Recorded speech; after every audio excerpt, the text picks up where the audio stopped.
ये बसंत हमसे रूठ गया सदा के लिए, भारत ने अपना रत्न खो दिया सदा के लिए।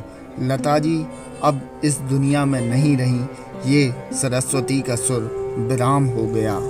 उम्र 92 साल हो चली थी, कोरोना और निमोनिया से 29 दिन लड़ी भी, लेकिन आखिरकार रविवार सुबह 8:15 बजे हम सबको, देश को, दुनिया को ना कह गईं। इलाज मुंबई के ब्रीच कैंडी अस्पताल में चल रहा था। लता जी के निधन पर 2 दिन का राष्ट्रीय शोक रहेगा। देश भर में झंडा आधा झुका रहेगा।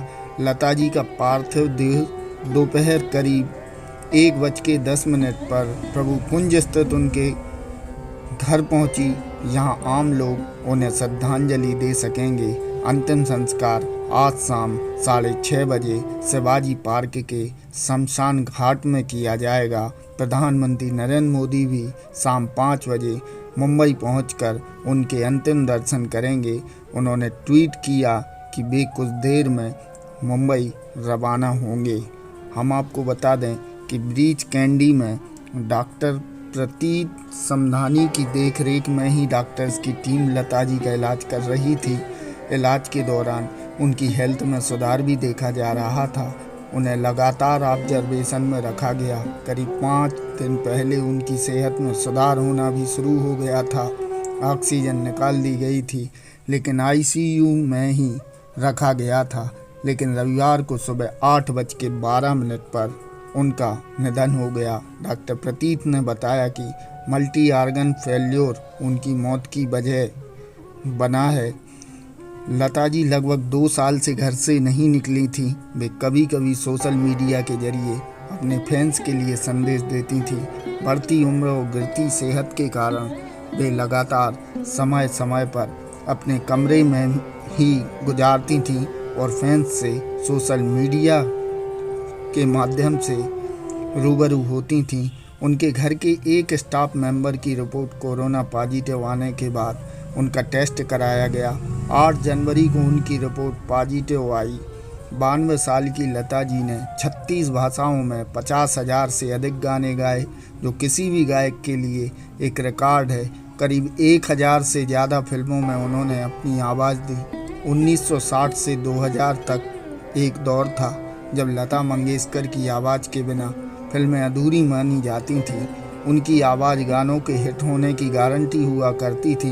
सन 2000 के बाद से उन्हें फिल्मों में गाना कम कर दिया और कुछ चुनिंदा फिल्मों में ही गाने गाए। उनका आखिरी गाना 2015 में आई फिल्म डुन्नो बाय में था। करीब 80 साल से संगीत की दुनिया में सक्रिय लता मंगेशकर का जन्म 28 सितंबर 1929 को मध्य प्रदेश के इंदौर में हुआ था। 13 साल की छोटी उम्र में 1942 से उन्होंने गाना शुरू कर दिया था। लता जी के पिता पंडित दीनानाथ मंगेशकर संगीत की दुनिया और मराठी रंगमंच के जाने माने पहचाने नाम थे। उन्होंने ही लता जी को संगीत की शिक्षा दी थी। 5 भाई बहनों में सबसे बड़ी लता जी की 3 बहनें आशा भोसले, उषा मंगेशकर, मीना मंगेशकर और भाई हृदयनाथ मंगेशकर हैं। लता दीदी अपनी बहन उषा और भाई हृदयनाथ के साथ मुंबई के पैडर रोड स्थित प्रभा कुंज में पहले फ्लोर पर रहती थीं। कई सालों से वे यहाँ रह रही थीं। बहन आशा भोसले भी यहाँ से कुछ दूरी पर ही रहती थीं। सालों तक प्रभा कुंज सोसाइटी की सुबह लता मंगेशकर के संगीत के रियाज से ही शुरू होती रही। खराब सेहत के कारण करीब 4 साल से उनका रियाज लगभग बंद सा ही था। नवंबर 2019 में भी लता जी को निमोनिया और सांस की तकलीफ के कारण ब्रीच कैंडी अस्पताल में भर्ती कराया जा चुका था, जहां वे 28 दिन भर्ती रही थी। नवंबर 2019 के बाद से उनका घर से निकलना भी लगभग बंद हो गया था।